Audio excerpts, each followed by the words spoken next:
नमस्कार, आप देख रहे हैं खबरिया डोज और आपके साथ मैं हूं सलोनी शिवा। एक मां जिसे अपनी बेटियों की इतनी फिक्र है कि अपनी आंखों के सामने होने के बावजूद भी उसे यकीन नहीं हो रहा था कि उसकी बेटियां सुरक्षित हैं।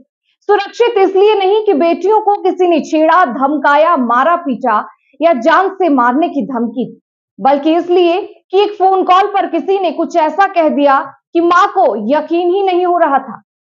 यकीन होने से ज्यादा उसे बेटियों की चिंता सताई जा रही थी। वो शब्द सुनने के बाद मां की चिंता वाजिब भी थी, क्योंकि समाज, बदनामी का डर और बेटियों का भविष्य सब कुछ उस मां के दिलो दिमाग में दौड़ रहा था। दौड़ने की रफ्तार भी इतनी तेज थी कि महज 4 घंटे में ही मां ने इस दुनिया को अलविदा कह दिया। ये कहानी है आगरा के एक परिवार की। परिवार में कुल 5 सदस्य हैं। पति, पत्नी, एक बेटा और 2 बेटियां। परिवार सुभाष नगर अलबतिया में रहता है। मालती वर्मा राजकीय कन्या जूनियर हाई स्कूल अछनेरा में शिक्षिका थी।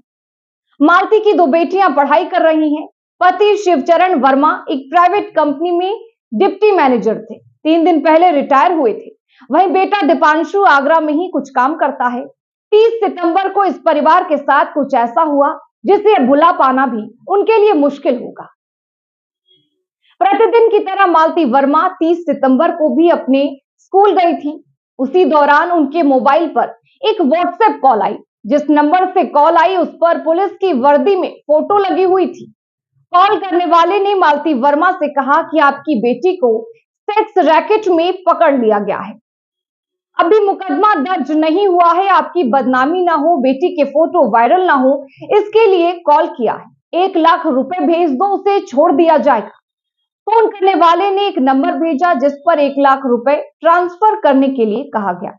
साथ ही कहा कि 15 दिन के अंदर इस नंबर पर 1 लाख रुपए भेजने हैं, नहीं तो आपकी बेटी के खिलाफ कार्रवाई कर दी जाएगी। इससे मालती वर्मा घबरा गई। उन्होंने अपने बेटे दीपांशु को कॉल की। सदमे में आई मालती ने बेटे दीपांशु से कहा कि बैंक से 1 लाख रुपए निकाल लो और एक नंबर पर भेज दो।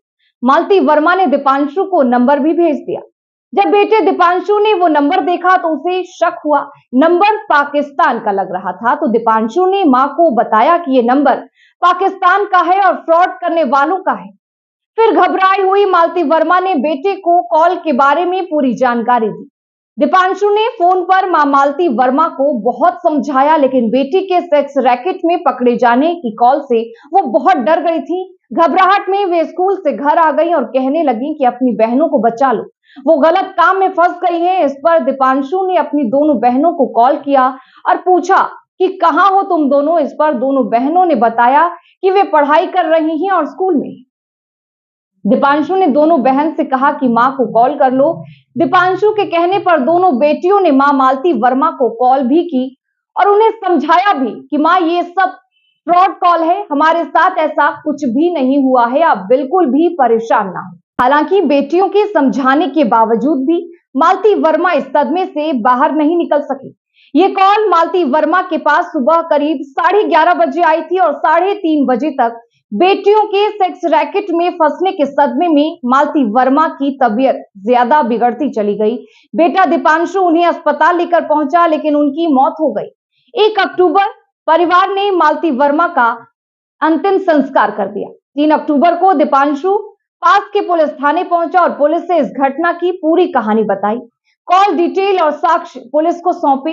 जगदीशपुरा थाना प्रभारी आनंद वीर सिंह ने बताया कि मालती वर्मा के बेटे ने तहरीर दी है। मामला डिजिटल अरेस्ट से संबंधित है। पुलिस द्वारा गहनता से जांच की जा रही है। थाना प्रभारी आनंद वीर सिंह का कहना है कि परिवार ने तुरंत जानकारी नहीं दी। ये घटना 30 सितंबर की है और 1 अक्टूबर को मृतका का अंतिम संस्कार कर दिया गया और 3 अक्टूबर को तहरीर दी गई। जब परिवार से इस संदर्भ में पूछा गया तो उन्होंने कहा कि हम दर्द में थे।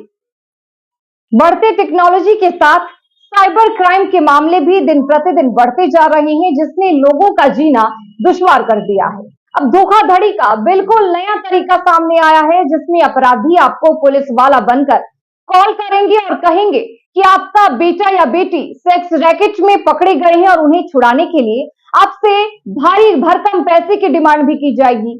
या फिर कोई अपराधी अनजान बनकर आपसे कहेगा कि आपके किसी करीबी का रोड एक्सीडेंट हो गया है और उसे हॉस्पिटल में एडमिट कराना है और तत्काल पैसे भेजने होंगे, ऐसी परिस्थिति में आप घबरा जाते हैं और तुरंत बिना कुछ सोचे समझे पैसे ट्रांसफर भी कर देते हैं और ऐसे में आप हो जाते हैं साइबर फ्रॉड का शिकार।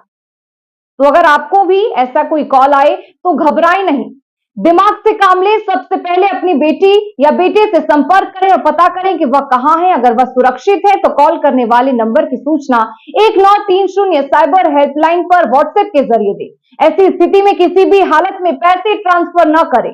धोखाधड़ी के तरीके बहुत ज्यादा हो गए हैं। वे आपको व्हाट्सएप के जरिए फर्जी नोटिस भेज सकते हैं जो पहली नजर में वैध लगते हैं।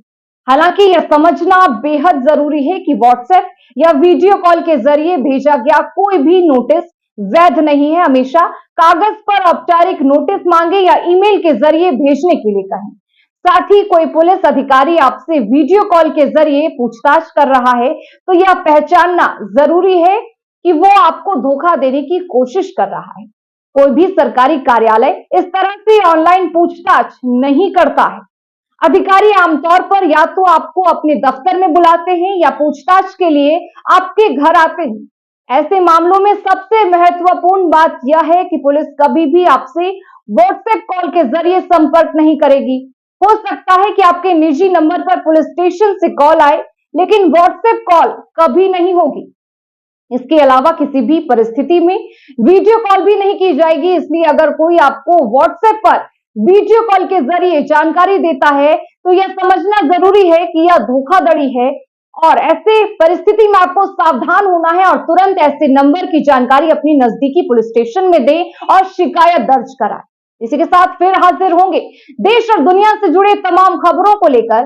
तब तक हमारे चैनल को सब्सक्राइब करना ना भूलें ताकि हम आपको खबरों से अपडेटेड रख सकें।